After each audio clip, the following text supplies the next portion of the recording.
Boa noite aos colegas que nos acompanham. Estamos de volta para mais um projeto Diálogos de Direito Civil, aqui na Escola da Advocacia da OAB São Paulo. Hoje iremos debater a lei do SERP e a União Estável, sobretudo o provimento 141 do CNJ, provimento que tem sido muito debatido nos meios práticos, né? E hoje teremos a honra de poder debater esse projeto, esse provimento, a partir da lei do SERP, que entrou em vigor no ano passado. Para esse debate, a Comissão de Direito Civil lançou ano passado o projeto Diálogos de Direito Civil. A Comissão de Direito Civil é presidida pelo professor Nestor Duarte. Todos nós aqui somos membros dessa comissão. Já fizemos alguns diálogos no auditório e a partir desse ano de 2022 trouxemos esse projeto aqui para o estúdio para transmissão pelo YouTube. E hoje estamos aqui com três colegas que são da nossa comissão, os três advogados, componentes da nossa comissão. A professora Camila Felberg, que é mestre pela PUC São Paulo, é presidente da 23ª Turma Recursal do Tribunal de Ética e Disciplina da OAB. O professor Guilherme Cirilo, que é mestre pelo IDP, conselheiro estadual da OAB São Paulo, presidente da Comissão da Jovem Advocacia também do OAB São Paulo, e a professora Verônica Rodrigues, que é doutoranda pela USP, mestre pela PUC São Paulo, professora da Uninove. Reitero aqui os três colegas advogados, quero cumprimentar os três, nós já vamos aqui passar diretamente para os debates, e nós combinamos aqui alguns assuntos que são relevantes sobre a lei do SERP e também o provimento 141. Eu vou fazer uma rápida introdução sobre a lei do SERP, eu trouxe inclusive um exemplar do meu livro com o professor Carlos Eduardo Elias de Oliveira para fazer aqui um sorteio ao final. Então eu faço aqui uma introdução, depois passo pela ordem que nós estabelecemos aqui para a professora Verônica, para a professora Camila e terminamos com o professor Cirilo e depois vamos aqui debater os assuntos, né, e eventualmente as dúvidas que surgirem aqui no chat. Mas eu quero aqui fazer uma rápida introdução a vocês sobre a lei do SERP. A lei 14.382 de 2022, ela surge a partir de uma medida provisória. Aliás, é a linha das leis recentes do nosso país em uma tentativa, mais uma tentativa de extrajudicialização, de desjudicialização, redução de burocracias e de facilitação dos procedimentos em matéria de direito civil. Ela trata de vários assuntos, ela tem o foco principal na Lei de Registros Públicos. Inclusive, nós vamos comentar aqui com vocês os dois artigos da Lei de Registros Públicos que foram alterados. O artigo 70A, que trata da conversão da união estável em casamento, conversão essa que passa a ser extrajudicial, passa a ser perante o oficial de registro civil das pessoas naturais. E o artigo 94A, que prevê aí registro da união estável no livro E, também nos cartórios de registro das pessoas naturais. Essa lei, ela trata de vários assuntos, facilitou os procedimentos de casamento, tratou de incorporação imobiliária, tratou também de um tema que acho que a gente tem que debater aqui muito em breve, que é a adjudicação compulsória extrajudicial, né? E também do cancelamento extrajudicial do registro do compromisso de compra e venda, entre outros assuntos. É uma lei revolucionária, eu tenho dito que desde o Código de Processo Civil de 2015, que foi em matéria de direito privado, uma norma revolucionária, é a lei mais importante que surgiu desde então, né, desde o Código de Processo Civil. Ela toca em vários assuntos e institui esse SERP, né, que é o Sistema Eletrônico de Registros Públicos. Hoje, além de trabalhar lá no Conselho da OAB São Paulo, né, tenho a honra de ser conselheiro estadual, e eu gosto sempre de dizer, viu, Cirilo, que o nosso trabalho é um trabalho de corregedoria lá no Conselho da OAB São Paulo, né? Eu também tenho hoje uma atribuição no CNJ, fui honrosamente nomeado pelo ministro Luiz Felipe Salomão e faço parte hoje, sou do Conselho Consultivo do ONR, que é o Operador Nacional de Registros Públicos Eletrônicos, né? Nós fazemos as leis do SERP, né, entre outras, né? E já adianto para vocês, então, nós, no Conselho Consultivo, nós elaboramos as projeções, para a Câmara Reguladora, que é formada só por julgadores, membros de corregedoria, desembargadores e que acabam levando, a partir dos nossos estudos, as sugestões para o ministro corregedor, que hoje é o ministro Luiz Felipe Salomão.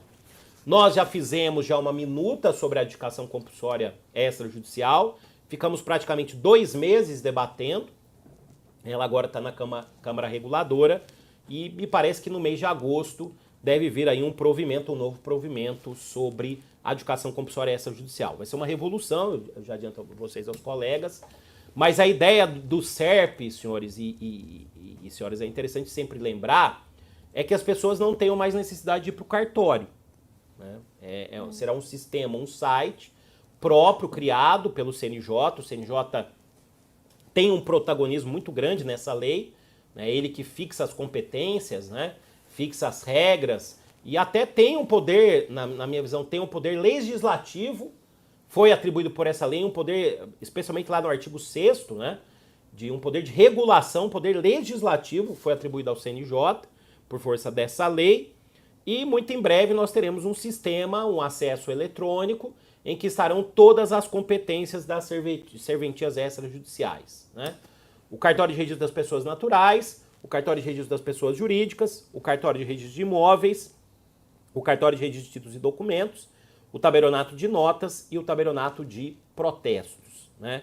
Então a ideia é que num site único, que ainda será implantado, o cidadão tem acesso a todas as informações, de forma unificada, informações do país inteiro, não só informações que dizem respeito a atos patrimoniais, né, registro de imóveis, escrituras, né, mas também informações pessoais, né, com toda a proteção, inclusive da LGPD. Nós temos lá no CNJ também, a formação de um comitê próprio a respeito desse tema, né, mas também para verificação de dados relacionados a nascimento, morte, casamento, registro de união estável, entre outros assuntos.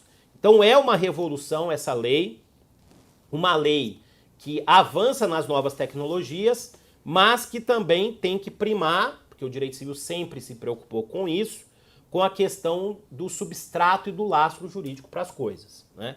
Eu tenho dito isso, colegas, que de nada adianta nova tecnologia se não tivermos o lastro mínimo para os atos e negócios jurídicos serem praticados com o mínimo de segurança.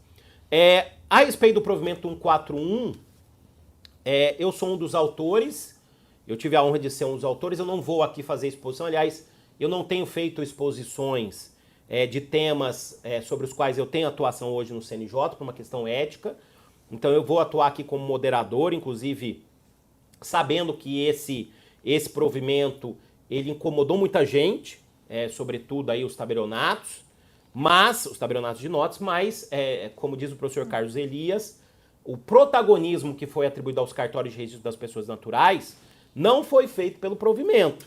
O protagonismo, e aí eu falo porque dessa lei não participei, foi feito pela lei, né? A lei possibilitou o registro civil de pessoas naturais efetivar no seu livro E o registro das sentenças declaratórias, de reconhecimento e dissolução e também de termos declaratórios de união estável.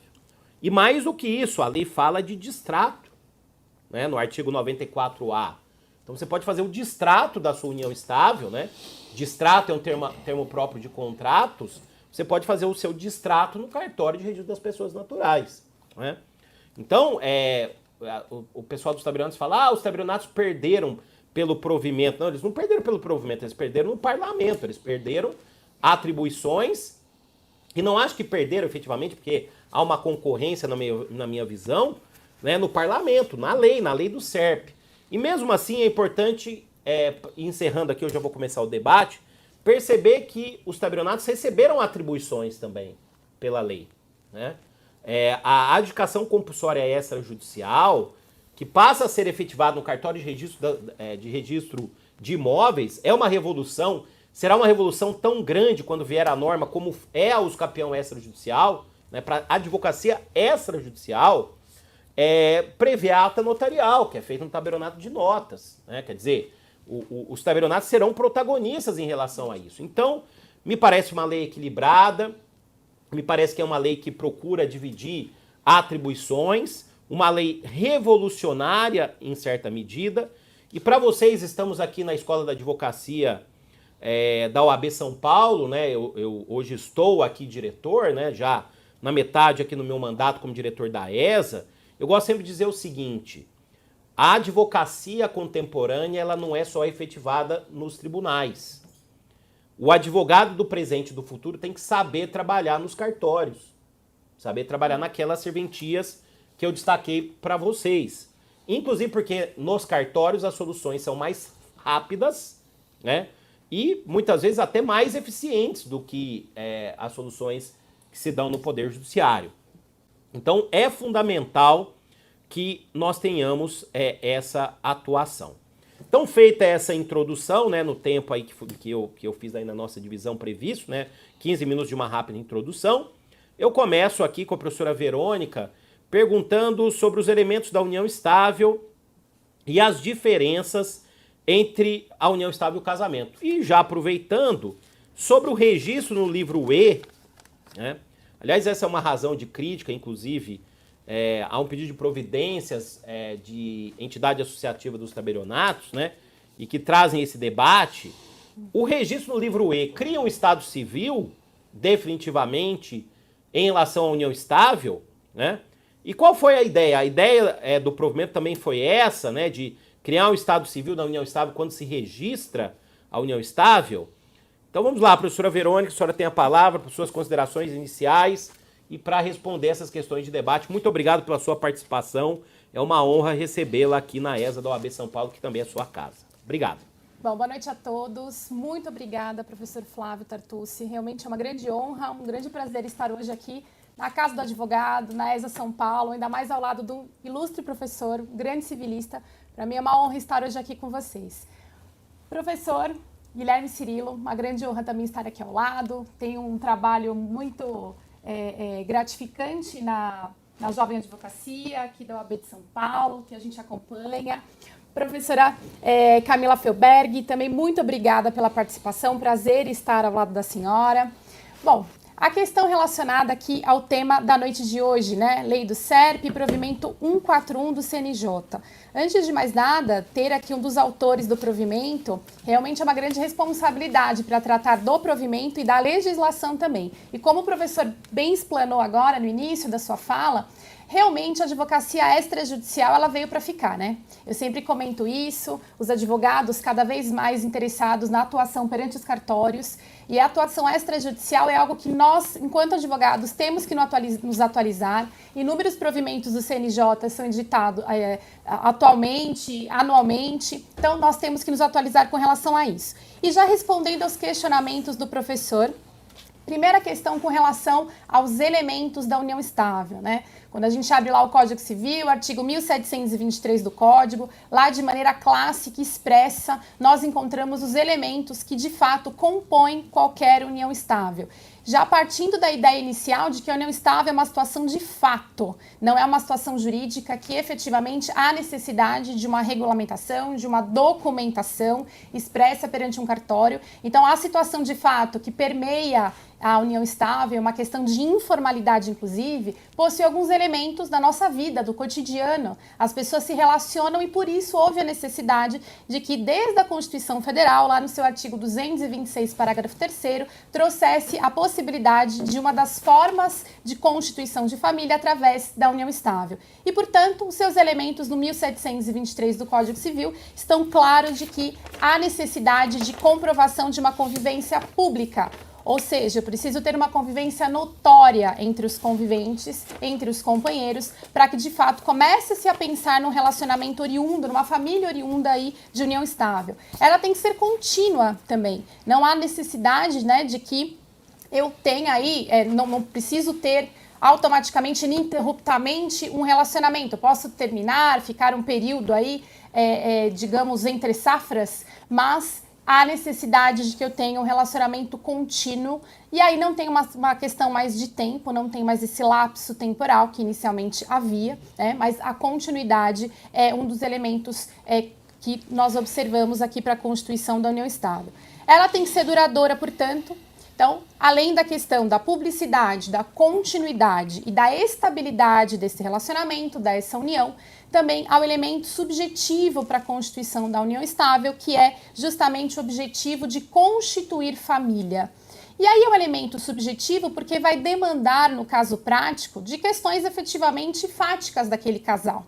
Será que, de fato, eles têm um tratamento familiar entre eles, entre aqueles companheiros? Há um reconhecimento social com relação à existência daquele casal enquanto ente familiar? Então, eu tenho os elementos objetivos, nitidamente explorados aqui pelo Código Civil, da publicidade, continuidade e estabilidade do relacionamento, e tem o elemento subjetivo, que é justamente o objetivo de constituição de família. Mas além disso, além do 1723 no caput, eu tenho também a noção de desimpedimento. Porque quando nós pensamos no casamento propriamente dito, existem impedimentos para se casar. O Código Civil bem traz as possibilidades em que, na prática, as pessoas não poderão se casar, né? E aí tem aquelas regras. Entre irmãos não haverá possibilidade de casamento, ascendente com descendente, todas aquelas regras tradicionais do Código Civil. E aí quando a gente começa a pensar união estável, né, passando por esse requisito negativo de não haver impedimentos matrimoniais e, consequentemente, haveria aí a possibilidade de união estável entre essas pessoas, obviamente a união estável como uma situação de fato, ela faz parte da nossa vida. E muitas vezes as pessoas, mesmo tendo impedimentos matrimoniais, elas constituem na vida como ela é a relação de união estável, constituindo aí um ente familiar notadamente voltado para essa união mais informal. E claro, se eventualmente a gente observa que há uma sentença declaratória de união estável constituindo aquele relacionamento, obviamente, a gente até acaba vendo alguns casos clássicos, sogra casando com genro, e situações, ou melhor, constituindo união estável com genro, né? Não poderia haver o casamento, mas na vida prática acabam constituindo uma união estável. Havendo efetivamente uma sentença declaratória nesse sentido, obviamente a gente não vai poder fechar os olhos para esse tipo de situação. Mas é um requisito, obviamente, objetivo pelo Código Civil, de que haja também observância dessas questões relacionadas aos impedimentos matrimoniais. E também com relação à questão da pessoa que já é casada. Ela é casada e vai constituir uma união estável. Se comprovado que há, de fato, uma separação, ou então essa separação é decretada judicialmente, não haverá nenhum tipo de problema. E aí vem aquela grande discussão e uma grande polêmica que hoje é discutido com relação àquela pessoa que é casada apenas formalmente, porque de fato já não é há muito tempo, e constitui uma união estável com uma outra pessoa, né? E aí teriam aí essas relações familiares simultâneas, né? Conjuntas. Tá? Então é uma discussão também para um outro momento, essa questão relacionada a mais de uma situação de relacionamento aí entre aquele casal. Além disso, quando a gente pensa em união estável, uma similitude com um casamento, professor, é justamente a questão da solidariedade entre o casal. Então, existem questões muito próximas, porque quando nós pensamos na assistência mútua entre os companheiros, eventualmente sustento, guarda, educação dos filhos, lealdade, deveres de respeito, todos esses, obviamente, tanto o casamento quanto a união estável são observados da mesma forma, né? Então, a gente começa a pensar naquilo que é comum. A lei já não exige mais, e aí havia uma discussão no passado com relação a residirem sob o mesmo teto. Então não tem mais essa exigência, já tem bastante tempo, através da súmula 382 do STF. Lapso temporal mínimo também não é mais exigido. Prole em comum, muito menos, né? Hoje em dia as pessoas têm aí o seu planejamento familiar como bem quiserem, não há necessidade de prole em comum. Então, muitas dessas questões que no passado eram discutidas, hoje já não há mais essa discussão para a configuração efetiva da união estável, vendo apenas a possibilidade de que você verifique isso na prática com os requisitos do 1723, tá? Um outro requisito que muito se discutiu, e aí vem muito a calhar com o tema do debate de hoje, é o requisito formal obrigatório. Será que eu preciso de fato de uma escritura pública de união estável para configurar aquela união estável? E a grande discussão, na verdade, é que, uma vez que é uma situação de fato, essa união estável, ela simplesmente serve, todos esses documentos, seja a escritura, seja a sentença, ou então a declaração hoje perante o Registro Civil das Pessoas Naturais, simplesmente serve para declarar uma situação de fato já existente, não constitui aquela união. E, portanto, a gente começa a pensar nas diferenças, partindo para o segundo questionamento do professor, com relação às diferenças entre a própria união e o casamento. Quando pensamos no casamento clássico, habilitação e todo aquele procedimento que o Código Civil bem narra, e aí a gente começa a pensar que é um ato extremamente solene, os dois maiores atos solenes do Código Civil é o testamento e o casamento, né? Tem uma série de requisitos formais que nós temos que observar e a legislação bem traz esses requisitos para que de fato ocorra o casamento civil naquele casal. Portanto, eu tenho a solenidade, tenho uma formalidade extrema. Quem já casou no civil sabe, né? Tem todo um prazo, eu preciso me habilitar, eu tenho que seguir todos os proclamas, né? Os famosos proclamas, coisa que na união estável isso não existe. A união estável, de fato, é simplesmente uma situação fática. E, portanto, é uma situação fática, obviamente, tutelada juridicamente, né? Eu tenho toda essa questão, inclusive, relacionada ao tema de hoje, para tentar tratar um pouco mais de forma regrada essa questão tão informal que é a união estável. E o casamento, obviamente, a gente começa a pensar que há necessidade de celebração, há necessidade de habilitação e todos aqueles regramentos que o Código Civil traz enquanto questões relacionadas aos impedimentos, questões suspensivas, ou seja, realmente é um ato solene, tá? E o vínculo entre aquele casal, entre aquelas duas pessoas, para ser reconhecido de forma regulamentada, se dá através do Estado, na figura justamente dos cartórios, no caso aqui, dos cartórios de registro civil de pessoas naturais. E, portanto, tanto a formalidade contra a própria constituição, tanto de casamento como de união estável, são distintas. E, portanto, quando a gente começa a pensar nessa distinção, apesar das suas similitudes, eu não posso dizer que em razão da nova legislação do SERP e, em consequência, em razão do provimento, houve uma equiparação absoluta entre as duas entidades familiares, porque de fato não houve. Obviamente, quando a gente começa a pensar que cada vez mais eu tenho similitudes, né? Inclusive, o STF tentou equiparar e, de fato, fez isso na sua decisão com relação à questão sucessória envolvendo companheiros e cônjuges. Isso não fez com que casamento e união estável se tornassem a mesma coisa.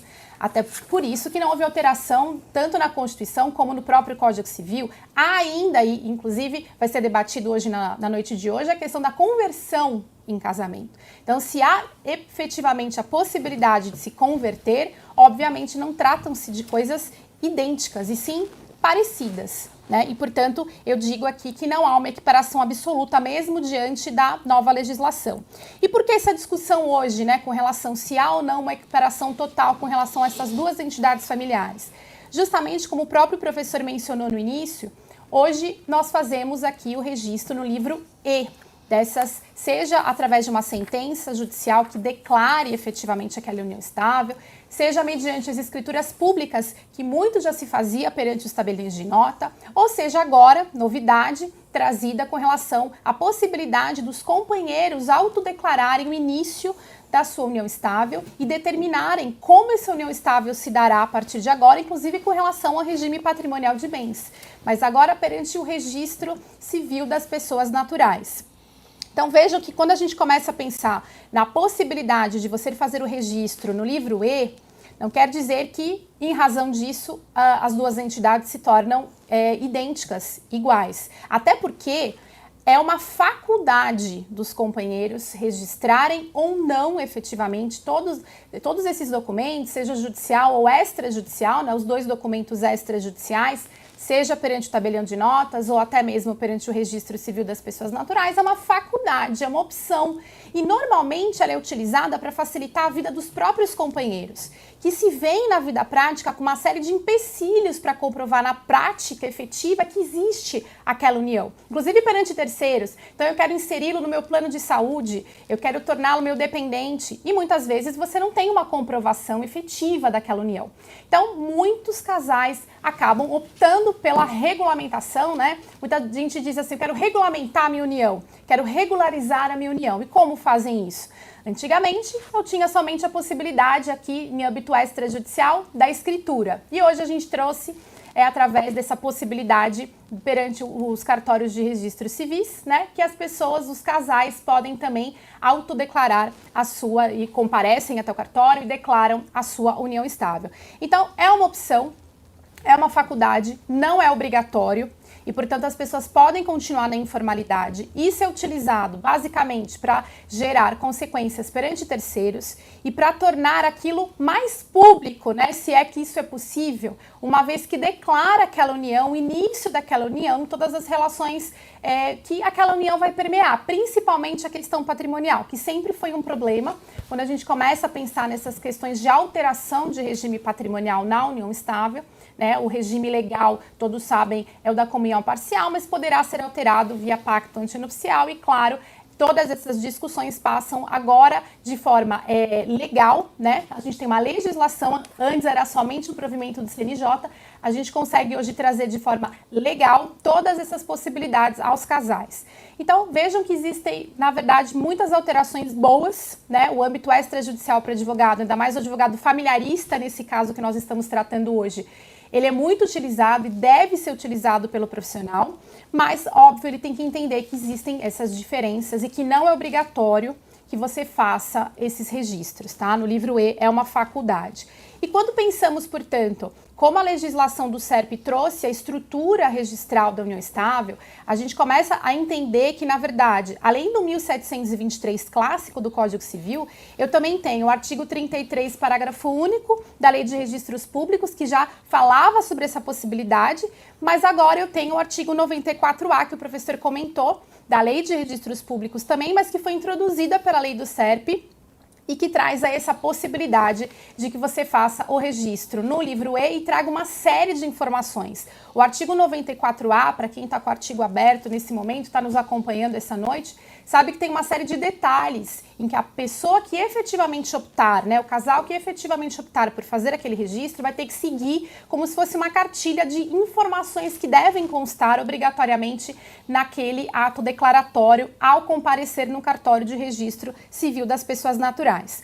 Então, quando a gente começa a pensar em todas essas alterações, a necessidade de que, fato, nós nos atualizemos e quando nós pensamos na legislação, juntamente com o provimento, como o professor bem comentou, né, na verdade, houve essa discussão com relação aos cartórios, né, tanto o tabelião quanto os cartórios de registro civil de pessoas naturais, mas, na verdade, a legislação veio para ficar. E aí, quanto a isso, vão ter discussões futuras, a gente vai debater um pouquinho, acredito eu, sobre essa questão hoje, mas a questão é que você aumenta o leque de opções para as pessoas que querem tornar essa união menos informal e que querem que efetivamente essa união tenha, inclusive, eficácias perante terceiros e consigam, inclusive, resolver questões da vida prática, tá? Então, isso é importante. E aí, uma questão né, será que houve, na verdade, em razão da legislação e do provimento, na verdade, um novo Estado Civil?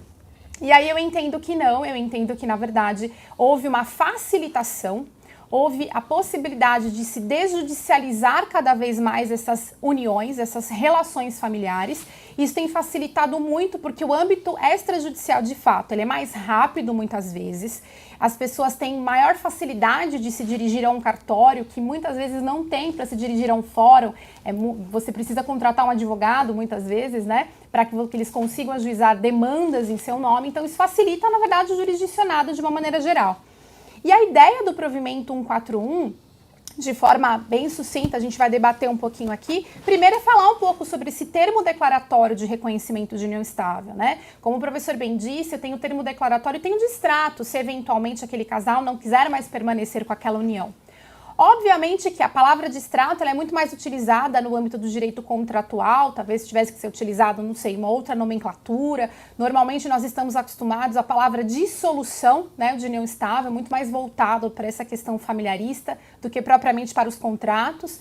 Mas veja que, na verdade, o provimento ele trata sobre esse termo declaratório de reconhecimento e dissolução dessas uniões estáveis, trata inclusive da questão relacionada ao próprio registro civil, né, no cartório civil de pessoas naturais, no registro civil de pessoas naturais, e ainda traz a possibilidade de alteração de regime de bens relacionado à união estável e ainda a conversão extrajudicial em casamento, portanto, facilitando ainda mais essa conversão e sendo aí como mais uma ideia de que entes familiares distintos em razão dessa facilitação dada pelo provimento e dada pela legislação também.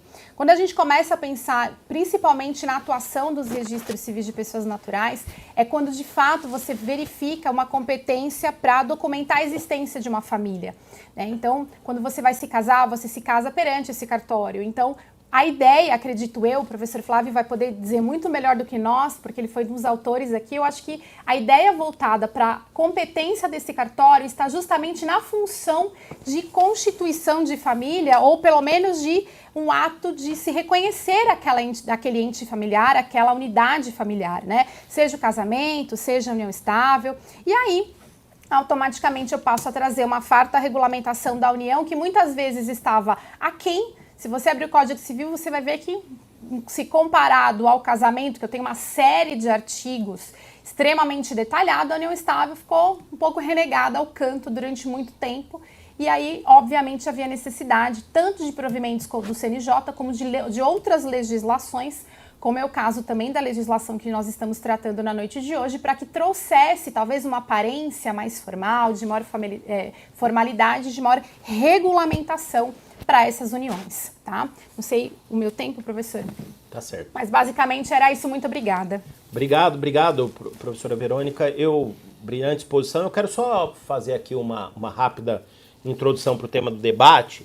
União estável é um tema que sempre gera debates de escolas, né? E eu sempre identifiquei 3 correntes de escolas a respeito do tema. A corrente que prevalece aqui em São Paulo é uma corrente muito tradicional, que ainda, na minha visão, coloca a união estável numa posição secundária frente ao casamento.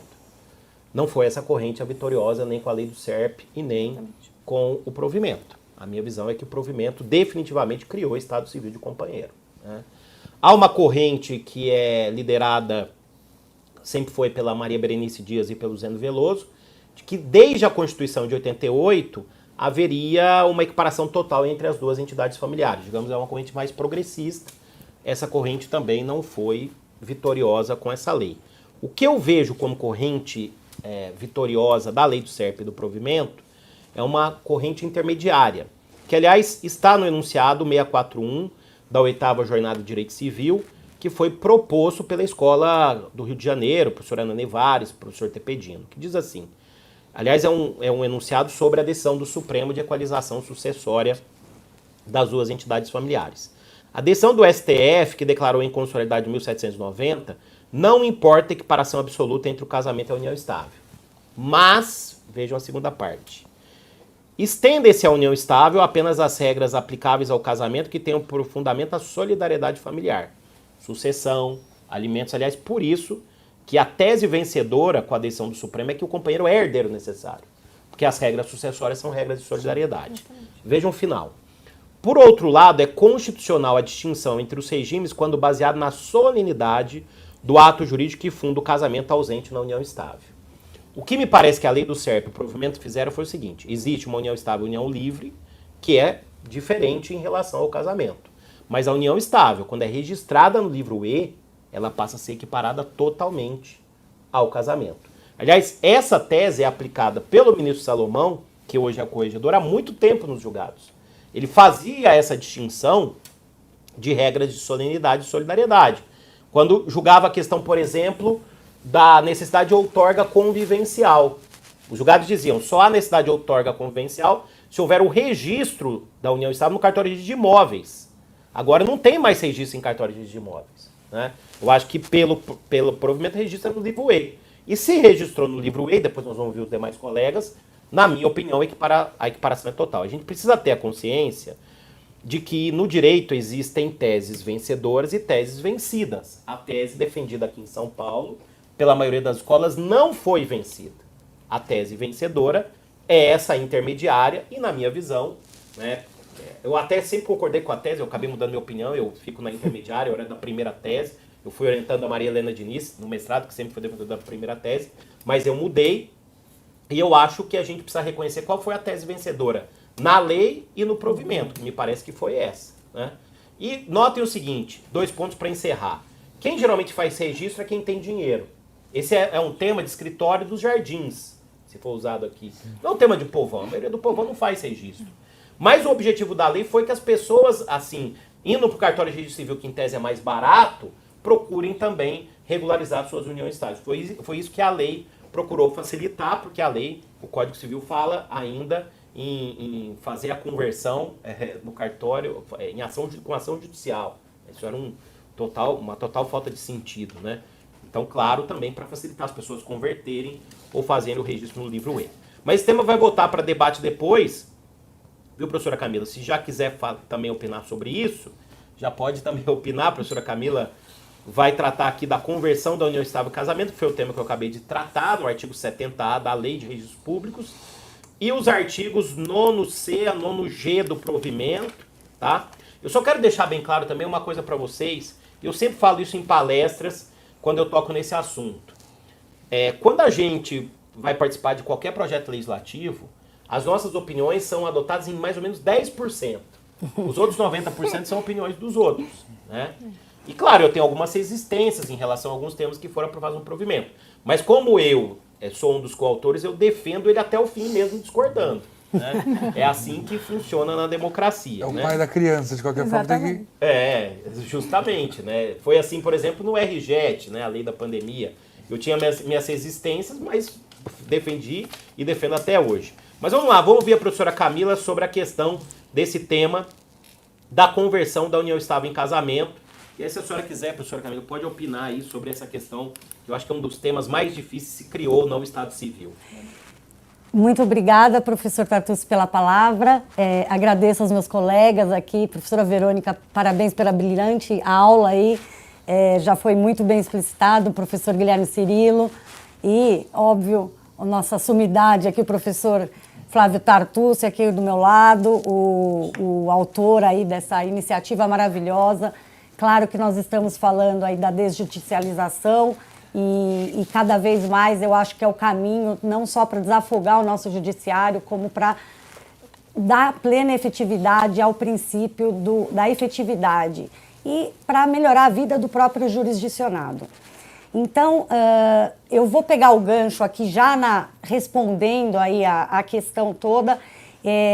Eu vou começar, então, a introdução, já foi muito bem explicitado pela professora Verônica, embora sejam modalidades de relacionamento familiar, é certo que os institutos do casamento e união estável tenham similitudes e diferenças, né? Claro que uma é formal e a outra é uma questão de fato, e que com o provimento e com a promulgação da lei, agora vieram essas modificações. Então, por força do parágrafo 3º do artigo 226 da Constituição Federal, é designado ao Estado a proteção efetiva e reconhecida à união estável como entre homem e mulher, obviamente, todos os requisitos já descritos pela professora, como entidade familiar, e deve a lei facilitar essa conversão em casamento. Aí está o ponto central da minha questão. Até então, muito embora havia previsão constitucional, não havia um regulamento, não havia uma lei federal. Então, o que acontecia? O CNJ de cada unidade federativa, das 27 unidades federativas, legislava a seu modo. E isso causava uma insegurança. Então, o próprio jurisdicionado, o cidadão, a cada estado que ia, tinha uma regra diferente. E isso não facilitava. Então, acabava causando uma antinomia entre as normas jurídicas, né? Porque se a própria Constituição determinava que deveria haver uma facilitação dessa conversão, não havia um instrumento jurídico legal adequado para tanto. Então, a promulgação da Lei 14.382 de 22 foi um ponto muito forte e que, através dos artigos 1723 a 1726 do Código Civil, que disciplina a união estável, dificultavam o procedimento ao limitarem a conversão unicamente para a via judicial. Então, ficávamos ou na mão do Estado, né, do Poder Judiciário, que legislava nesse sentido, ou então por meio dos provimentos de cada entidade federativa que detalhava como deveria ser. Então, a lei de caráter federal, ela veio para uniformizar. Então, este é um ponto muito positivo da lei, e eu parabenizo o professor Flávio Tartucci, mesmo com as dissidências, aí, discordâncias de alguns pontos, que até imagino quais sejam, porque também temos algumas críticas pequenas, mas algumas. Eu sou muito a favor dessa lei do desprovimento correlato. Então, a lei que institui o SERP passa a dar ao registro de união estável no livro E áreas de legalidade, né? Coisa que não tinha por lei ordinária federal, passando a uniformizar a conversão administrativa dos estados da federação, que estavam regulamentando esponte própria, reforçando isso que nós já havíamos falado. Antes disso, as 27 unidades federativas do Brasil passavam a editar normas através de suas corregedorias gerais de justiça para a conversão da união estável em casamento. Passando a vigorar uma lei federal, foi facilitada a compreensão principalmente pelo cidadão comum, aquele cidadão leigo, que passa a entender agora de forma mais fácil. É mais fácil em qualquer unidade da federação você entender como que vai funcionar. E aí, obviamente, se dá maior eficácia à norma constitucional de facilitação dessa conversão.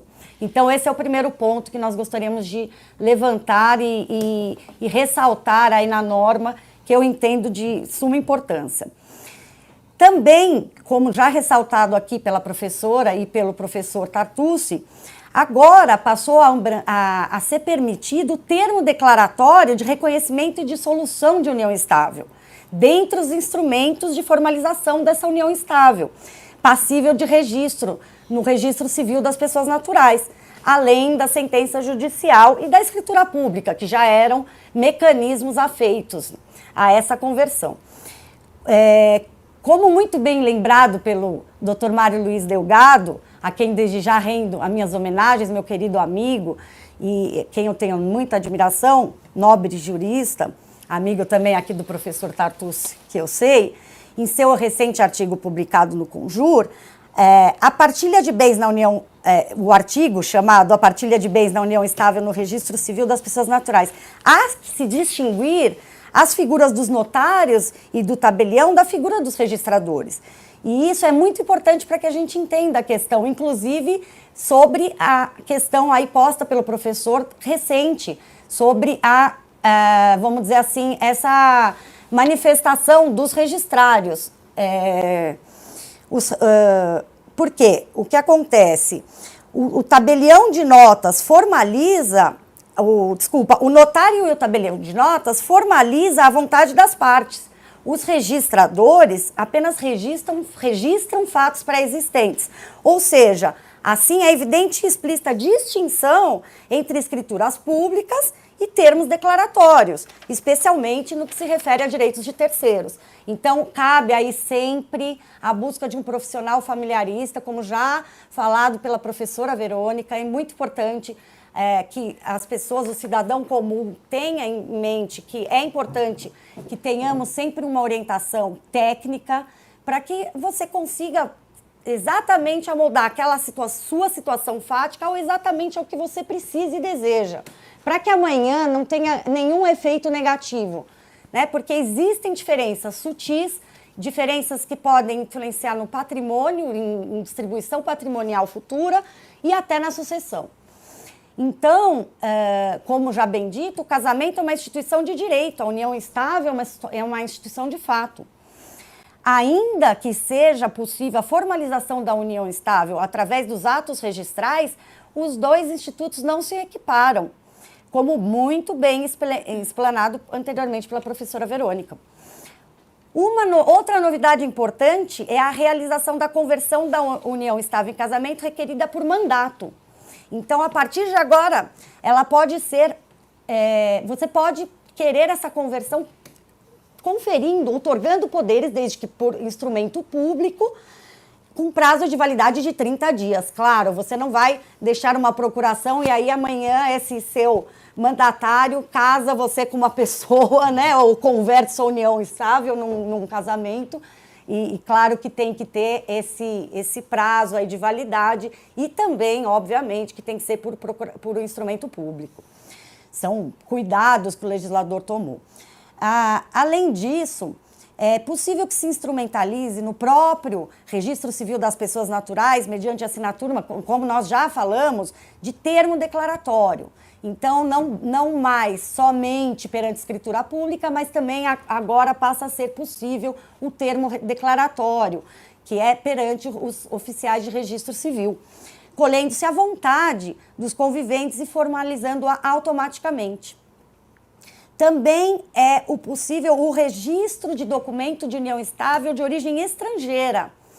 Claro que desde checado pelo registrador, que referindo união se coaduna com a regra brasileira, do direito positivo brasileiro, e claro que desde que supridas as formalidades, como o apostilamento, a tradução juramentada e todas as demandas aí necessárias para que produzam efeito no direito jurídico brasileiro. Mas há um ponto aqui que ainda não se sabe se vai ser necessário, que há uma lacuna normativa, mas o tempo dirá se é necessário a prévia homologação do Superior Tribunal de Justiça para que da decisão estrangeira. Então, esse ponto aí, depois até quero saber se o professor Flávio Tartucci pode nos dar algum spoiler, se houve alguma discussão ou não, mas já deixo também a pergunta aqui no ar, porque, de fato, não há nenhum... Procurei, pelo menos, se os professores depois souberem de alguma... da resposta nesse quesito, gostaria de saber.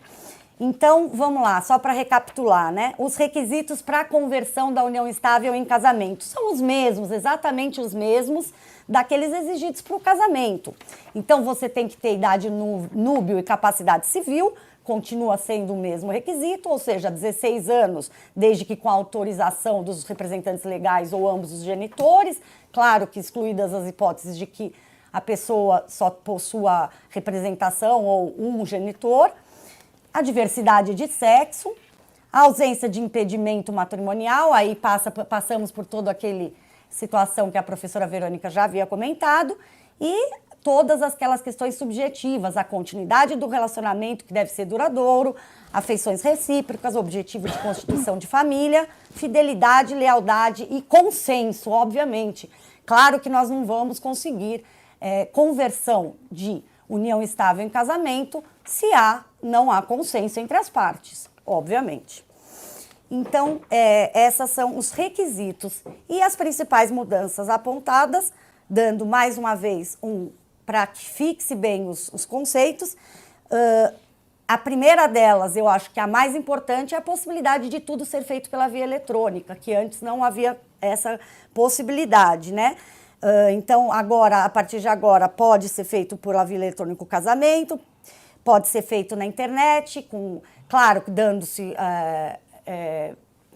cumprimento ao princípio da publicidade. Como que vai ser esse cumprimento? Antigamente, nós falávamos de deixar as portas abertas do cartório para que as pessoas ouvissem. Agora, não. Agora, com a internet, você disponibiliza o link de acesso, faculta o amplo acesso a qualquer pessoa, você disponibiliza esse material com data, horário dos nubentes, e põe na internet, quer dizer, o alcance é até maior. Então, cumprido esses requisitos, é possível agora a celebração via eletrônica. A celebração do casamento, isso com relação à mudança geral, deve ser anotada nos autos do procedimento da habilitação, com as notificações devidas, né? Aqui eu já ainda estou dando mais uma pincelada geral nas mudanças da lei. Não é mais necessário o duplo registro e a dupla publicação dos editais, dos proclamas. Antigamente havia essa necessidade para o caso de residir em diferentes distritos, né, de registro civil de pessoas naturais. Hoje em dia não é mais preciso por conta desse alcance que a internet dá. Abolida a obrigação de afixação do edital de proclamas na serventia. Obviamente ninguém fica olhando editais de proclamas em serventias de cartório de registro em cartórios de pessoas naturais. Ninguém fica passeando, né? Isso era uma coisa muito desatualizada. Então a internet hoje supre tudo isso. E a possibilidade, hoje é possível também o requerimento da dispensa, desde que comprovada a urgência. E passando para a parte do do provimento já do artigo 9º, incisos C, A, E, A, G, nós vamos falar sobre, sobre a questão, sobre os requisitos, então, para que esse assento da conversão da união estável em casamento, quais são os requisitos? Então, quais são as formalidades que devem ser exigidas? Aí são todos aqueles requisitos, eu não sei como que eu estou no meu tempo, deixa eu dar uma olhadinha. Pode seguir. Posso seguir? Então eu vou fazer uma rápida leitura aqui com os senhores, para que a gente possa juntos ir olhando e eu ir explicando um a um os detalhes de cada inciso. Então, no inciso 1º, fala assim: no assento de conversão de união estável em casamento, deverá constar os requisitos dos artigos 70 e 70A, parágrafo 4º da Lei 6.015, de 31 de dezembro de 73. Além destes dados, e vamos lá no inciso 1º.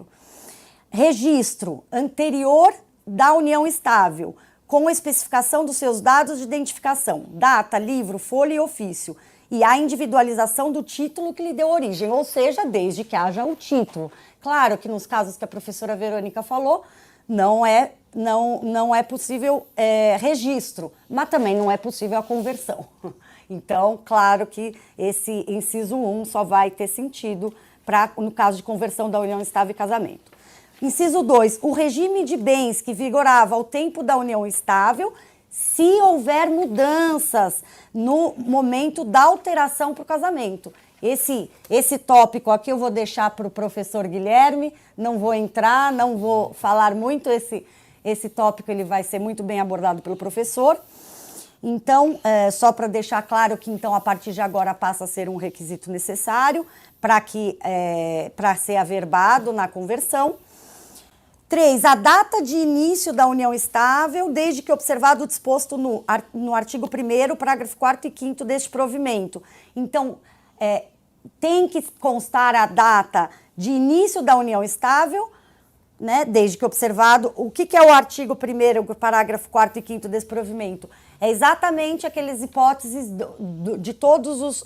que elenca todas as formas da união estável, quais são os instrumentos capazes de agora passarem a registrar a união estável, incluindo os registros de pessoas naturais. Inciso 4, a seguinte advertência: no caso de o regime de bens vigente durante a união estável ser diferente do adotado após a conversão desta em casamento. Ou seja, tem que constar essa informação se mudar o regime de bens. Então, abre aspas, este ato não prejudicará terceiros de boa-fé, inclusive credores dos companheiros cujos créditos já existiam antes da alteração do regime. Isso por conta de direitos de terceiros.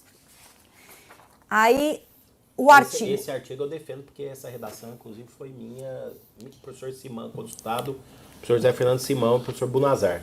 Esse aí eu defendo ferrenhamente. Eu acho que é um dos pontos altos do... Excelente. Foi um dos melhores artigos, inclusive. Concordo, professor. De toda essa legislação, foi realmente... Não, mas isso era necessário. Concordo, professor. Inclusive, eu justamente destaquei aqui para falar, porque acho muito importante, né? Resguarda direitos de terceiros e acho importante constar quando há mudança. Então, o artigo 9º, inciso, a linha D, o regime de bens na conversão da união estável em casamento observará os preceitos da lei civil, óbvio, que nós estamos falando sempre de toda a legislação interligada, inclusive quanto à forma exigida para a escolha de regime de bens diverso do legal, nos moldes do 1640, parágrafo único, do Código Civil. Parágrafo 1º. A conversão da união estável em casamento implica a manutenção para todos os efeitos do regime de bens que existia no momento dessa conversão, salvo pacto antinupcial em sentido contrário. Parágrafo 2º. Quando na conversão for adotado o novo regime, será exigida a apresentação de pacto antinupcial, também faz muito sentido, salvo se o novo regime for o da comunhão parcial de bens, hipótese em que se exigirá declaração expressa e específica dos companheiros nesse sentido, também porque é o regime de bens legal vigente. Então, basta que haja uma declaração expressa e formal. Parágrafo 3º, não se aplica o regime da separação legal de bens do artigo 1641 do Código Civil se inexistir essa obrigatoriedade na data indicada como início da união estável, ou seja, se na data do início da união estável um dos nubentes tinham menos de 71 anos, não é necessário, então, que seja registrado, né? Ou se houver decisão judicial em sentido contrário. Mas aí eu oriento que os doutores também peguem junto comigo o Código Civil e consultem ao mesmo tempo para que faça mais sentido a exposição. Mas esse caso aqui é no caso de maiores de 71 anos. Os famosos experientes, os noivos mais experientes.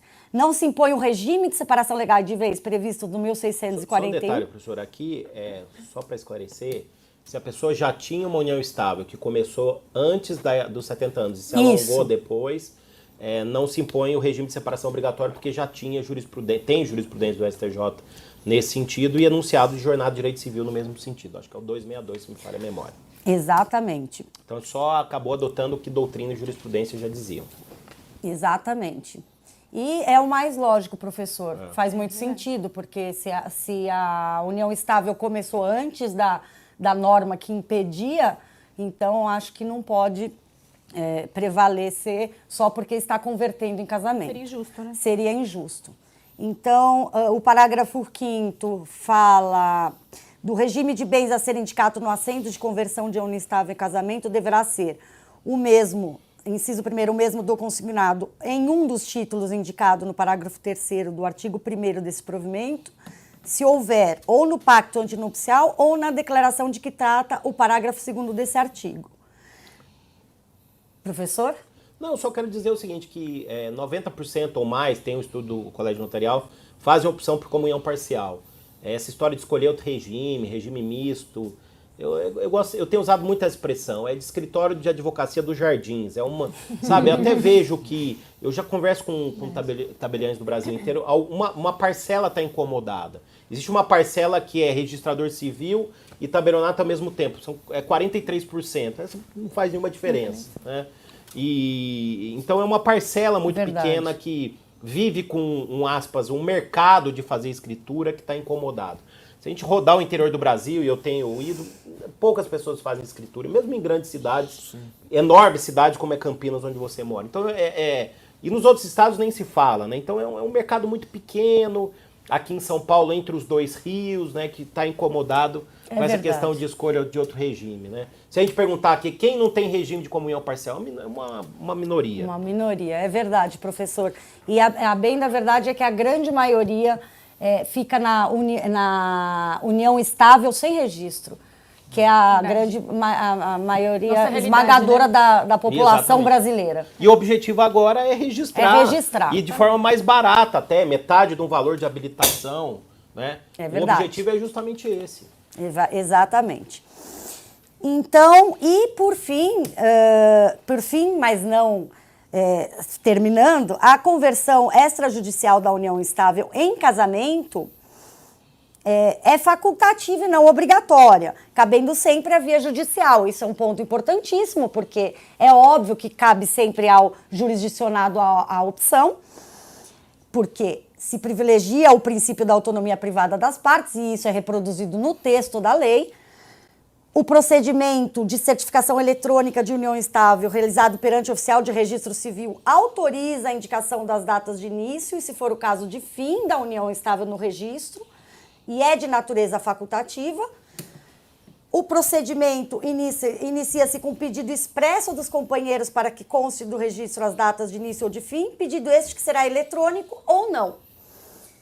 E para comprovar as datas de início, ou, se for o caso, de fim da união estável, os companheiros valer-se-ão de todos os meios probatórios em direito admitidos. E por aí segue, falando das entrevistas aos companheiros como meio de prova idôneo. A entrevista deverá ser reduzida a termo, havendo suspeita de falsidade, de declaração de fraude ou suspeita de fraude, o registrador poderá exigir provas adicionais, então é sempre... se prestigia o princípio da boa-fé, mas é claro que cabe ali ao registrário, ao a quem está fazendo, assinando, redigindo o termo, sempre buscar novas provas, se o caso, se entender que pode ter indício de fraude. E aí, claro, que ele também deverá decidir fundamentadamente o pedido. No caso de indeferimento do pedido, do pedido de conversão, nós estamos falando da conversão da união estável em casamento, claro. Os companheiros poderão requerer ao registrador a suscitação de dúvida no prazo de 15 dias da ciência. O registrador deverá arquivar os autos do procedimento. É dispensado o procedimento de certificação eletrônica de união estável nas hipóteses, aí tem as hipóteses que são ou de decisão judicial ou escrituras públicas, ou termos declaratórios de reconhecimento de união estável, desde que a data de início ou fim coincida com a lavratura do instrumento. E desde que os companheiros declarem expressamente esse fato no próprio instrumento ou em declaração escrita feita quanto do requerimento do registro. Outro detalhe bastante importante é que o falecimento da parte no curso desse procedimento de habilitação, de conversão de união estável em casamento, ele não impedirá a lavratura do assento de conversão, se estiver em termos o pedido, obviamente. E, para efeitos desse artigo, o que é considerar em termos o pedido? Quando houver pendências não essenciais, assim entendidas aquelas que não elidam a firmeza da vontade dos companheiros. Ou seja, se antes do falecimento de um dos companheiros ele tiver manifestado de forma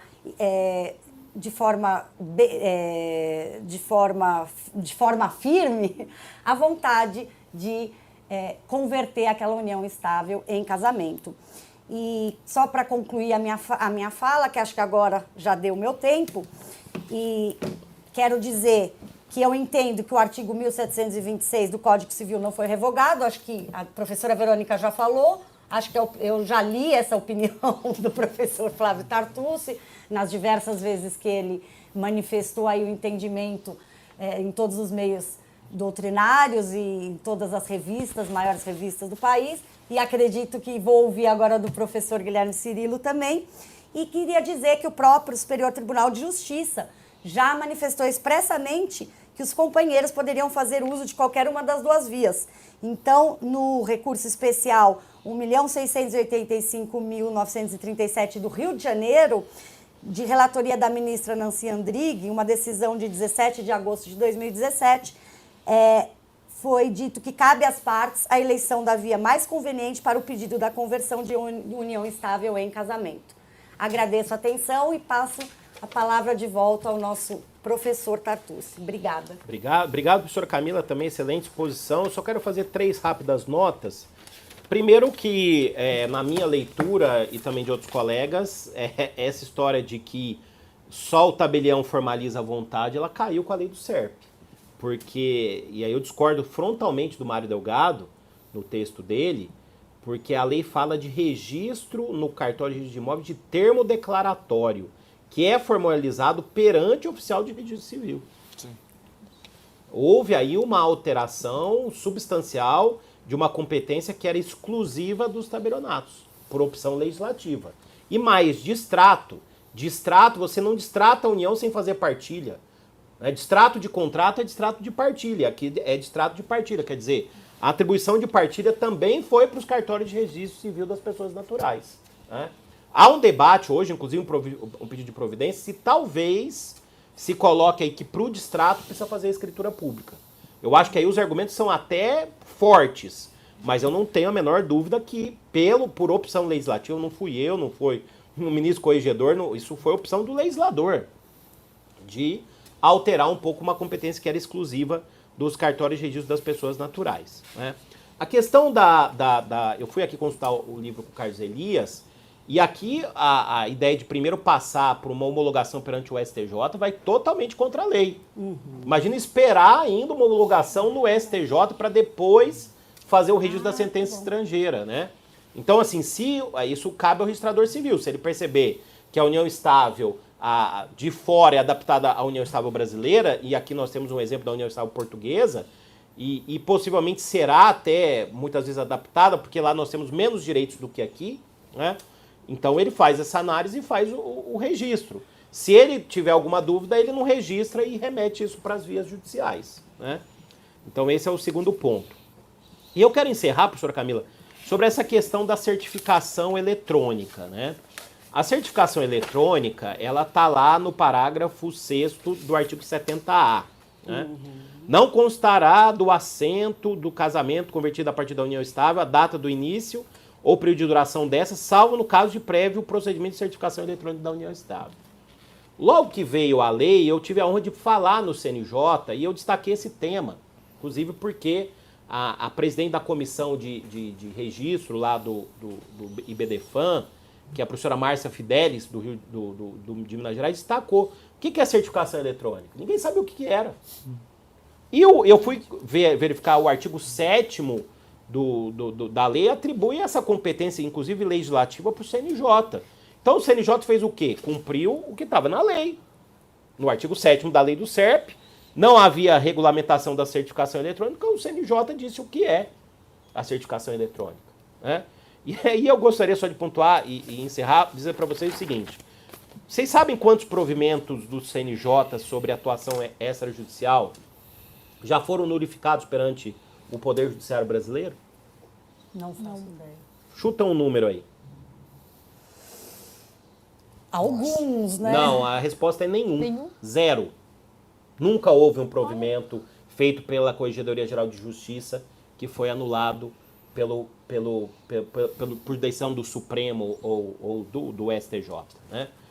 Eventualmente, né, eu sei que existem nos bastidores muitos clamos de mudança desse provimento. Talvez venha aí uma mudança sobre partilha, mas na essência, na minha leitura e de outros colegas que eu tenho ouvido, salvo aí alguns interesses corporativos, né? Lei e provimento não é feito para entidade de classe, nem para nós. É feita para o cidadão. E no meu entender, a lei ela foi bem direcionada para o cidadão para facilitar essa extrajudicialização. Obrigado, doutora Camila. A gente já está debatendo, depois a gente volta para esses temas, tá? Quero ouvir os colegas também. Mas já percebi que para a senhora não criou Estado Civil, não, né? Já percebi que a senhora já que não criou Estado Civil. Bom, então vamos agora encerrando aqui as exposições com o Guilherme Cirilo, que vai tratar da alteração extrajudicial do regime de bens de casamento da união estável, nos artigos 90A e B do provimento, também um tema polêmico, hein, Cirilo? Tem a palavra, uma honra tê-lo aqui, e gostaria de parabenizar pelo excelente trabalho na Comissão da Jovem Advocacia da OAB, sobretudo os congressos aí que estão lotando, viu? Obrigado, professor. Eu queria aqui agradecer a oportunidade de estar aqui ao lado da professora Verônica, professora Camila, e sobretudo de sua excelência que, para a minha pessoa, que sou um jovem professor de Direito Civil, de tempos estudar do livro do senhor, colher dali a fonte do conhecimento e hoje poder estar aqui nessa bancada é realmente um motivo de muita alegria. E, bom, vamos lá. A mim competiu trazer alguns apontamentos sobre a questão da alteração do regime de bens extrajudicial. Para aqueles que estão acompanhando com a legislação, a gente vai tratar aqui de 2 artigos bastante simples na realidade. É o artigo 90A e 90B. Bom, e dali algumas questões são trazidas. Eu tinha preparado alguma introdução sobre o tema que, nesse momento, depois de algumas brilhantes apresentações aqui, mais do que isso, aula propriamente dito, eu acho que é muito mais uma palestra, uma aula mesmo, eu acho que eu vou ser repetitivo se eu entrar em alguns assuntos, vou dar o luxo de ser contemplado já pelas belas explanações e me atentar, de fato, à legislação que trata sobre o tema. A primeira coisa, né, que o artigo 90A vem trazer. O 9A, né? O 9A vem trazer. Aonde que deve acontecer essa alteração? Bom, e ele é bem claro em dizer registro de pessoas naturais. Eu faço aqui uma nota rápida. Porque às vezes, professor, pode ser que só observando, isso também é uma certificação de vontade. Sim. E aí, se você distrata e constitui, por que você não pode mudar o regime do casamento no próprio... Não faz sentido, né? Desculpa, Zé. Não, é ótimo. É um prazer ser aqui, de alguma forma, contemplado com comentários durante a minha fala. Não, por favor, se escuse de fazer isso em momento algum. Por favor, faça o máximo possível, é sempre um prazer. Mas, caso, eventualmente, eu acredito que com mais de quase 100 pessoas ao vivo aqui, possa ser que tenha alguns jovens advogados ou pessoas que estão começando. Então, para fazer essa nota importante, a gente fala em registro civil de pessoas naturais. Quais são os outros tipos, né? Foi mencionado aqui pelo professor Flávio. Quais são os outros tipos? Nós temos registro civil, registro de pessoa jurídica, registro de imóvel, registro de notas e registro de protestos. São esses os cartórios, né, professor? Tabelionato de protesto e tabelionato de notas. Notas e registro civil das pessoas naturais, jurídicas e registro de imóveis. É isso.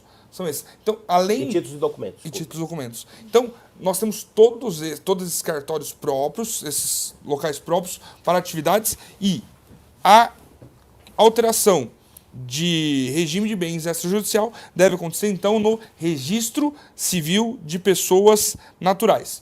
E a gente está falando de um procedimento extrajudicial. Legal. Só que é importante pontuar aqui que não são todos os casos que são extrajudiciais. A própria legislação traz aí, no parágrafo 3º, anota aí, parágrafo 3º do artigo 9º. Ele traz exatamente 2 casos específicos onde não pode haver esse procedimento sem a presença do advogado ali junto. São eles: quando ocorre a partilha de bens nessa alteração de regime, ou então ele menciona a existência quando existem certidões relativas ao artigo 9b. Basicamente, o que são essas certidões? A gente vai chegar lá nele no final, mas para que não fique algo vago nesse momento, né, é importante que seja dito: distribuidor civil e fiscal, certidão de protesto e certidão trabalhista. Então, no caso da existência dessas 4 certidões, mais uma vez, civil, protesto, fiscal e trabalhista, nós temos que ter obrigatoriamente a presença do advogado junto. Nos outros casos, professor, liberado, o cidadão pode ir lá e fazer essa alteração sem nenhum tipo de maior formalidade. Bom, o que é importante dizer é, por mais que estejamos falando aqui, sim, de um processo, de um procedimento extrajudicial, a legislação também traz a questão da prática judicial e traz uma hipótese pontual onde deve, sim, um único caso, onde deve acontecer de forma judicial, que é justamente quando existir certidão positiva de interdição.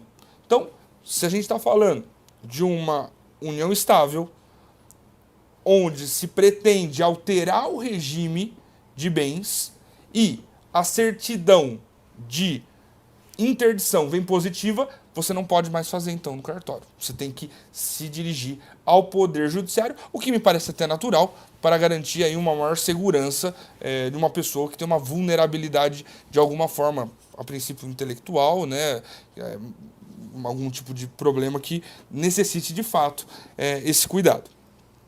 Bom, uma coisa importante e interessante que o artigo 9A, parágrafo 4º traz, está relacionado ao direito civil no tempo. A gente estuda muito isso na faculdade, direito civil no tempo, aplicação disso, e é quando que produz efeito. E a legislação também é muito clara, professor, eu acho que não traz muita dificuldade, e aqui eu acho que no meu tema não trago grandes pontos a serem desbravados eventualmente, mas sim trazer a conhecimento da comunidade jurídica de fato. Produz efeito, pessoal, a partir da verbação. Então, a partir do momento que se é averbado, passa a produzir os efeitos legais. E o que é interessante é dizer que, se for regime de comunhão universal, atinge todos os bens ali no momento da alteração. Bom, e aí a legislação ela traz aquele ponto, né? Aonde que tem quais dos registros civis que tem que ser feito essa alteração? Existe alguma obrigatoriedade, alguma competência territorial imposta pela legislação, e o que me parece que fica ali no artigo 9º, parágrafo 6º, nesse momento, que qualquer um dos registros civis e oficiais de cartório, ele pode fazer isso e, se for o caso, quando for o caso, encaminha para o cartório competente. Então, não existe aí uma competência restrita, territorial, absoluta. Você pode fazer onde tiver que fazer, no mais próximo, no mais conveniente, que isso será encaminhado e terá a validade natural de tudo o que for feito ali. O que o professor comentou sobre o acesso a isso e o preço, o custo, baratear custo eventualmente, na questão de alteração de regime, a legislação também ela foi pontual, taxativa, ao dizer que ela vai ter o mesmo custo do procedimento de habilitação de casamento. Ali, isso consta no parágrafo 7º do artigo 9º. Então, não existe dúvida, até para que qualquer um que vá trabalhar com isso, é importante que vá buscar esse custo dessa diligência de cartório, o mesmo custo de procedimento de habilitação de casamento. Não esqueça dos seus honorários, obviamente, por favor. Bom, só uma nota, viu, Cirilo? Mas é possível que haja legislação específica de cada local, né? Tá lá, ó, enquanto não for editada legislação específica no âmbito dos estados do Distrito Federal. E é possível que isso ocorra, olhando a especificidade de cada região. Perfeito. Então, isso eu até não me envolvi nesses debates sobre emolumentos, por questão ética, porque isso interessa aos cartórios, mas acabou prevalecendo lá na assessoria da Corregedoria esse entendimento. A possibilidade de... Então, o Carlos Elias fez essa sugestão, né? O Carlos Elias é advogado também, mas ele atua fazendo lei, né? Então, foi ele que acabou fazendo essa recomendação. E eu te pergunto, bom, como a gente vai entrar no debate, mas já entrando no primeiro ponto de debate, já que o senhor tocou no assunto, como que o senhor acha que vai ficar, então? Eu posso escolher onde fazer. Então, isso gera um problema de concorrência predatória. Vai ficar aquela história de que nem o IPVA, né? A gente teve IPVA no Carnaval. A premissa é que seja do domicílio deles, né? Então não dá para fazer em qualquer um. Fugir tão longe. Porque senão ia criar uma busca predatória por onde é mais barato, né? Bom, e aí, para fechar o artigo, essa questão de alteração no regime extrajudicial, os documentos necessários, como havia dito, certidão de distribuidor civil, certidão de protesto, certidão fiscal, certidão de justiça do trabalho e a proposta, propriamente dito, de eventual partilha, declaração que não seja realizada ou inexistência de bens, se for o caso. O artigo 9º, A e B, é uma legislação bastante curta, bastante enxuta, que pontualmente, além dos comentários gerais que foram feitos, é o que eu tinha a trazer para a gente fazer aqui, promover esse momento final de debate nessa mesa. Obrigado, Guilherme Cirilo, também pelas suas provocações, muito interessantes. E só tem uma questão aí que eu gostaria de pontuar, que não houve autorização aqui para fazer alteração de regime com efeitos ex tunc, tá? Saiu uma decisão do STJ, é interessante tomar cuidado com essa decisão, porque nas notícias eu nem coloquei essa decisão em rede social minha, porque eu sou muito criterioso com questões a respeito disso. Porque saiu publicado assim, STJ atribui efeito retroativo à alteração do regime de bens. Eu li o acórdão da 4ª turma, não foi atribuído regime efeito retroativo pela ação de alteração de regime de bens, mas pelo regime que foi adotado. Que a comunhão universal abrange os bens anteriores. Sim. Né? Então, quando você converte para a comunhão universal, os bens anteriores se comunicam. Não que a alteração tenha tido efeitos ex tunc. O efeito ex tunc decorre da alteração do regime, do novo regime que foi adotado. Né? Então, em nenhum momento passou-se a admitir isso. Mas há uma questão interessante, né? Também não é possível fazer escritura pública. Isso não mudou, você pode colocar a data, mas você não pode colocar um regime de bens retroativo, tá? Isso também não mudou. Geralmente, assim, todos os casos que eu já vi, tive vários casos, inclusive, de parecer jurídico, para adotar regime de bens para prejudicar a mulher. Sim. Geralmente alguém que tem, um homem que tem posição econômica mais forte que a mulher, famílias ricas, mais uma vez, a advocacia dos jardins, eu falo jardins, mas pode ser do Leblon, Ipanema, Batel, Moinho dos Ventos. Que bom, né? professor. Porque aqui a gente está em São Paulo, né? Mas pode ser também de Ipanema, né? Falando para o Rio de Janeiro, né? E por óbvio que Nova Lima, né? Savassi, Nova Lima, em Belo Horizonte, aí vai. Alta Nova Lima, né? Que é lá perto da Faculdade Milton Campos ali. Então, por óbvio que eu geralmente todos os casos que eu vi era regime de separação convencional com efeito retroativo para prejudicar a mulher. Sim. Isso não é possível, né? Não há possibilidade disso nem pelo provimento e nem pela lei, né? Fala de a data da união estável, mas a data do início, não adotar um outro regime com eficácia retroativa, né? Então, só para pontuar. E aí eu já pergunto, Guilherme, criou Estado Civil? O que você acha? Professor, Você vai concordar com elas? Fique à vontade. no meu ponto de vista, eu acho que não criou um Estado Civil. Já existe, não foi modificado. O que criou foram algumas formalidades, algumas facilidades, alguns ajustes legais, mas falar que se criou algo muito novo, eu também tenho dificuldade ainda De verificar o impacto de verificar. da alteração legislativa. É. Só um detalhe, né? Nós não temos na lei de registros públicos, nem em nenhuma lei, um artigo que fala assim, são estados civis da pessoa, 2 pontos. Não temos. Verdade, né? não tem. Mas o que sempre se entendeu é que o estado civil era retirado da lei de registros públicos. Casado, solteiro, divorciado, separado, judicialmente viúvo, né? Então, assim, já tínhamos enunciado de jornada de direito civil, norma de corregedoria, que falavam, enunciado de jornada de solução extrajudicial, de registro no livro E. Mas agora está na lei de registros públicos. Né? Eu até acho que quando se registra, se cria o que eu chamo de superunião estável, ou união estável qualificada. Essa eu acho que é equiparada ao casamento. E eu sou capaz de apostar para vocês, com vocês, que virá uma decisão do STJ dizendo que quando registra no livro E, criou Estado Civil. Né? Eu costumo acertar essas previsões minhas, às vezes apocalípticas, né? Mas vamos ver. Eu acho que virá uma decisão do STJ dizendo que a lei criou Estado Civil. É a minha percepção, pelo menos. Bom, vamos lá, as dúvidas. Quero parabenizar a todos, foi um debate, vários elogios aí na... Professor, tô com o chat aberto aqui. Quer que eu leia? Vamos lá. Também. A primeira pergunta que foi feita pelo André, uma das perguntas que foi feita, né, pelo André. Qual a previsão legal do reconhecimento de união estável post-mortem em cartório e seus efeitos? Repete, por favor, vamos lá. Qual a previsão legal do reconhecimento da união estável post-mortem em cartório e seus efeitos? Eu acho que tem previsão aqui, não lembro de cabeça. Não, tem da conversão, né? Conversão, que não um casamento, né? mas se um morreu, né? Pós-mortem, eu não li. Se Será ele, que já tem? se ele já fez a declaração manifesta Exatamente. de vontade, Essa é a ok. pode continuar o procedimento e isso, a partir de então, vai ter, óbvio, repercussão na sucessão.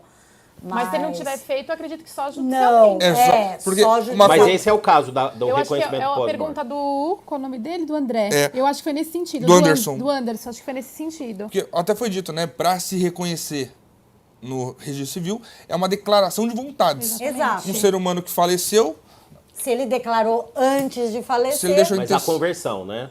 Isso, é a uma norma de conversão. Isso é a norma de era uma norma de São Paulo que prevê isso, uma decisão da corregedoria, porque a corregedoria, o que foi decidido para a corregedoria de São Paulo, acabou espelhando a lei do SERP, porque um dos autores da lei do SERP é o Fiscarelli, que é registrador civil aqui em São Paulo. Né? Então ele acabou espelhando a prática aqui de São Paulo. Se a gente pegar a norma de corregedoria da conversão, essa judicial, é praticamente o que foi parar na lei do SERP. Porque apesar da lei exigir ação judicial, aqui em São Paulo já tinha a norma da corregedoria possibilitando essa conversão e ele colocou essa decisão na norma. as partes em união estável separam e perdem o contato, como procede para a dissolução da união em cartório. Então, se as partes elas estão em união, elas se separam e perdem o contato. Como proceder à dissolução da união em cartório?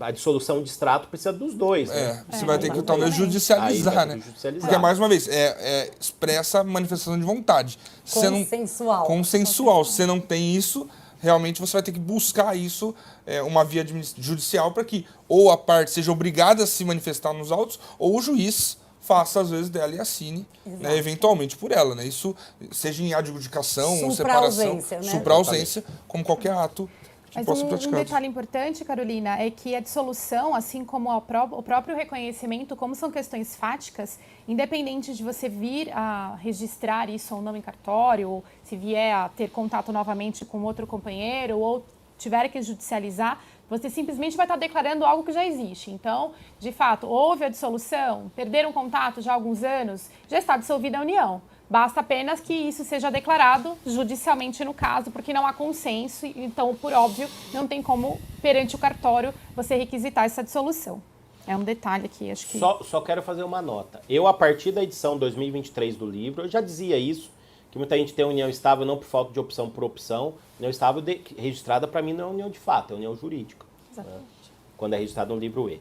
Luiz Tadeu, tema essencial que chegou em cima da hora, a ESA mandou hoje, 17h26, e-mail 17h26, mas o e-mail desse evento está sendo mandado já há muito tempo, Luiz Tadeu. Inclusive no Instagram da ESA já está divulgado há uns 10 dias. Siga lá o Instagram da ESA, que aí você tem a comunicação das informações, né? Começa a clicar mais, vai aparecendo no teu timeline, tá? E outra coisa, esse evento vai ficar gravado no YouTube, você pode ver quantas vezes você quiser, viu, Luiz Tadeu?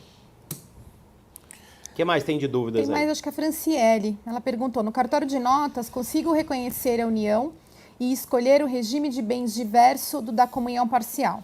Como fica quando o reconhecimento se der por termo declaratório no registro civil? Igual. Eu entendo Igual, que mais barato.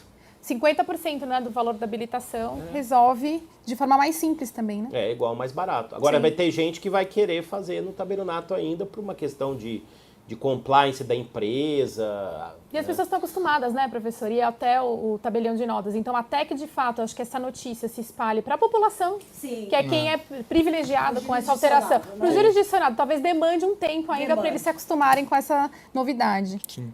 Exatamente. Agora, a questão é que nós temos uma concorrência, né? O que é sempre bem-vinda. É aquilo que eu disse, 43% são registradores e tabelionatos ao mesmo tempo.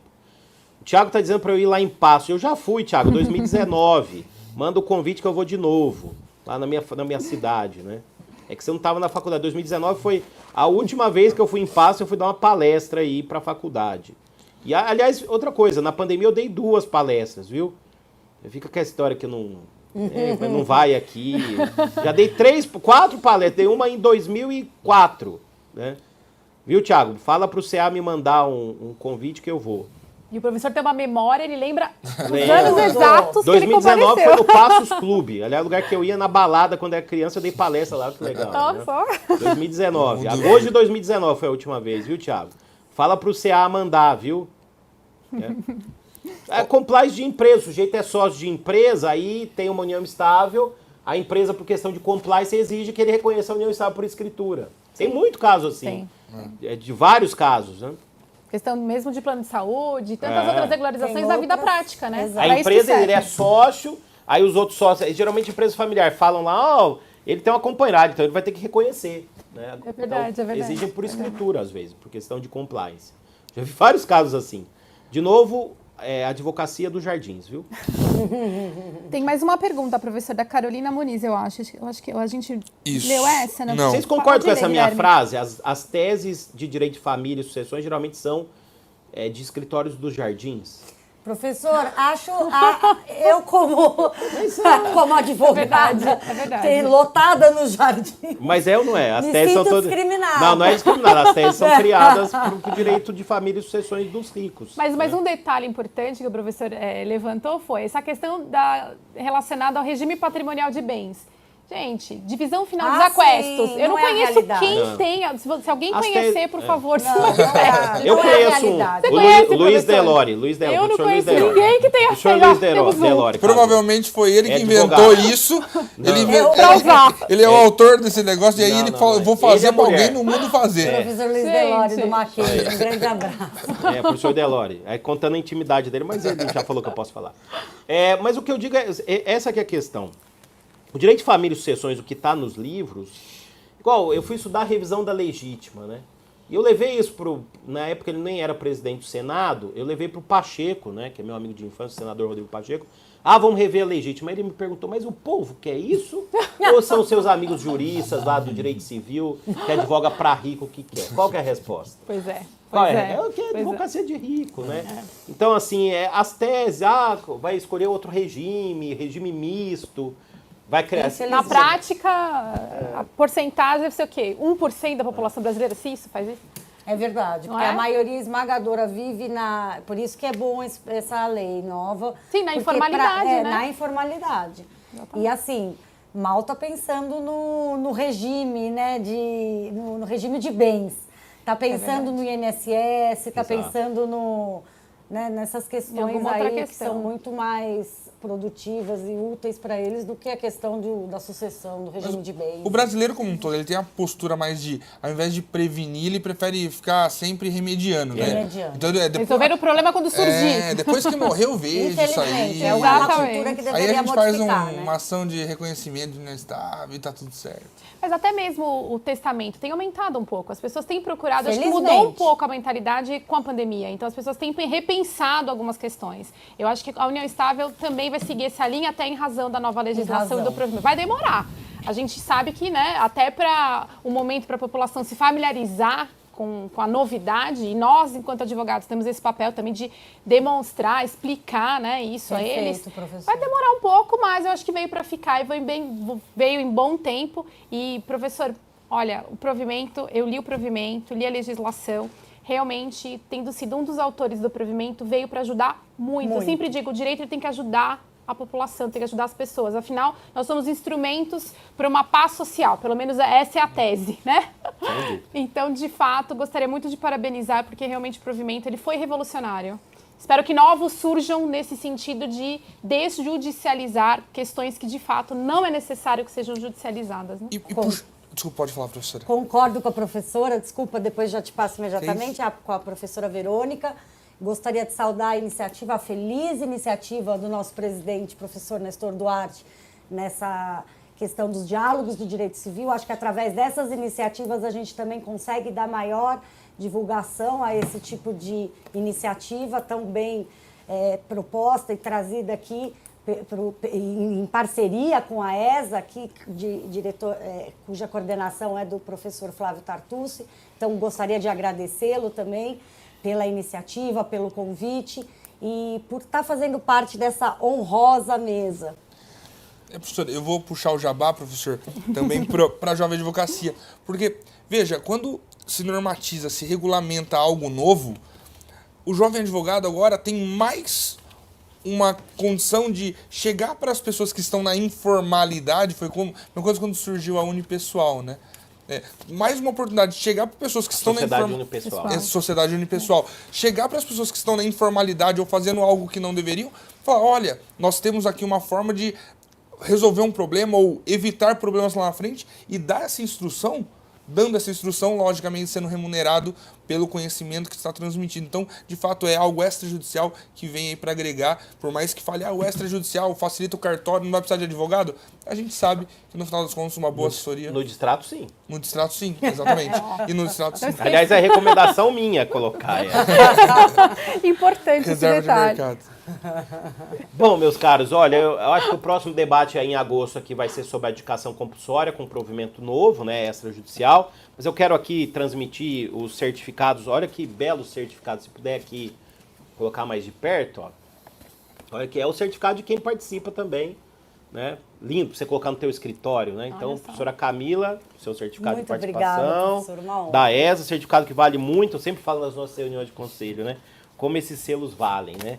Da OAB São Paulo e da ESA, professora Verônica, Obrigada, professor. Lindo. professor Guilherme. Os honorários ficam até mais caros com o honorário de Coloca só no Sugiro que escritório. coloca na moldura. Eu ganhei o meu também, lindo, ó. Olha só. Assinado pela professora Mostrar o Patrícia, meu ó. também. Ó, certificado que vale muito, viu? Eu gosto quando o pessoal posta, eu subo sempre no meu Instagram esse certificado com o selo da OAB e da ESA. Venha fazer pós com a gente, tem um certificado atrás de você, ó. E aí, como diz o Cirilo, cobra mais honorário. Pessoal, foi uma honra. Então, passo aí, vou pela ordem, professora Verônica, professora Camila, professor Guilherme, para as considerações finais. Enquanto... Ô, Rui, vai preparando a lista do sorteio aí, por favor, enquanto eles fazem as considerações. É verdade, o pessoal já está animado aqui para o sorteio. Exatamente. Professor, muito obrigada pelo convite. Realmente foi uma honra estar aqui com ilustres pensantes do direito civil, né? Porque o direito civil é o direito do dia a dia. Eu sempre digo, inclusive nas minhas aulas, você respira direito civil, porque alguém em algum momento vai se casar, vai constituir união estável, você vai morrer, e você vai ter que fazer algum contrato. Então, de fato, é o dia a dia nosso, da advocacia, inclusive dos civilistas que optam por essa área, dos familiaristas que atuam nitidamente, né, especificamente na área de direito de família. Então, tenho certeza aqui que todos os civilistas, nós amamos essa nossa área, nossa labuta, como disse o professor Guilherme Cirilo, né, vamos colocar no escritório e vamos realmente orientar, né? Muitas atuações extrajudiciais, como a do debate de hoje, não há necessidade obrigatoriamente de que um advogado atue. Mas se você tem orientação de um advogado, se ele pode te explicar os prós e contras, como funciona, tudo fica muito mais leve, muito mais fácil e você realmente vai conseguir fazer com maior segurança aquilo que dentro da sua realidade você almeja, seja uma união estável, seja eventualmente a questão relacionada à partilha de bens, casamento, a mesma adjudicação compulsória que vai ser objeto de um debate em agosto. Então, parabenizar a ESA por esses diálogos, parabenizar o professor Nestor Duarte, que tão brilhantemente aí preside a Comissão de Direito Civil, a gente aprende demais. E agradecer a oportunidade de estar aqui, porque eu sou apenas um membro da comissão e tive a oportunidade de estar aqui ao lado de um grande mestre. Ele seguiu a minha faculdade com os livros, eu li a doutrina do professor Flávio Tartucci e hoje eu tenho a honra de estar ao lado dele. Realmente é um dia muito feliz para mim. Muito obrigada, professor, e muito obrigada por conhecer os colegas também e a gente debater um tema tão importante. Professora Camila, obrigado, professora Verônica, pelas palavras. Obrigada a todos.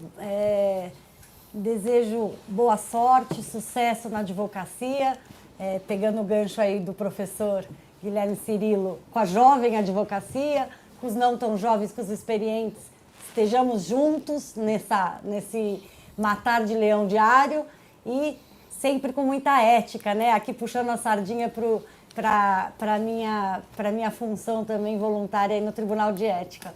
Obrigada e desejo uma boa noite, agradecendo sempre também o professor Tartucci e o professor Nestor Duarte. Obrigado, professora Camila. E o nosso Cirilo já fale aí dos próximos congressos. Aproveita o momento. Vamos Só lá. fala 2023, senão o pessoal vai pensar que... Temos 2 grandes eventos. Eu quero primeiro agradecer ao professor Nestor por me aceitar na comissão, uma comissão estadual. É realmente um prazer para um jovem advogado participar de uma comissão desse nível, é realmente incrível. Agradecer aqui a Camila, a Verônica por compartilharem com a gente, comigo, muito conhecimento. E um carinho e um agradecimento mais do que especial ao professor Flávio Tartucci, que vem coordenando toda a ESA de São Paulo, que com todo o respeito às outras ESAs que existem, é uma ESA referência, a única ESA que tem pós-graduação, que tem cursos realmente que fazem a única não, mas que fazem realmente diferença na advocacia. Professor, obrigado por estar aqui nessa bancada. Eu que estudei na minha faculdade e depois estudei para preparar a aula com o seu livro, poder estar aqui hoje do seu lado é realmente uma alegria muito grande. Próximos congressos, Marília, dia 12 de agosto, um evento que vai ser realmente memorável no interior de São Paulo, um evento para umas 600 pessoas, que vai ficar marcado para a história. E para fechar o ano em Caraguatatuba, praia, sol, vai ser sensacional, no Teatro Municipal, dia 21 de outubro. São os 2 eventos marcados, professor. Eu espero encontrar o senhor. O convite está feito, vamos só ver se a agenda bate, se Deus quiser vai bater. 2 de agosto eu sei que está livre, o outro eu não sei. 2 de agosto eu lembrei hoje que então tá pronto. Livre. Bom, vamos lá, vamos fazer o sorteio então. Coloca aí na tela, o pessoal impugna. Advogado é complicado. Põe na tela a contagem de Sair e daqui tudo. pra... Eu acho que ele coloca lá. Vamos lá ver quem ganhou. Ericmar Lima de Souza Araújo. Ericmar Lima de Souza Araújo. Como é que vai ser? Vai entrar em contato alguém, ô Rui? Então eu já vou deixar autografado. Aliás, eu vou pegar o autógrafo de todo mundo e já vai aí pro Ericmar, tá bom? Pessoal, foi uma honra, uma alegria. A sala vai ficar aí no YouTube. Obrigado, professores. O pessoal tá dizendo aí que eu fui um bom apresentador. Obrigado, gente. Até mais. Obrigado, equipe. Tchau, gente. Boa noite. Até mais. Vamos fazer uma foto, né? Agora vale, né? É.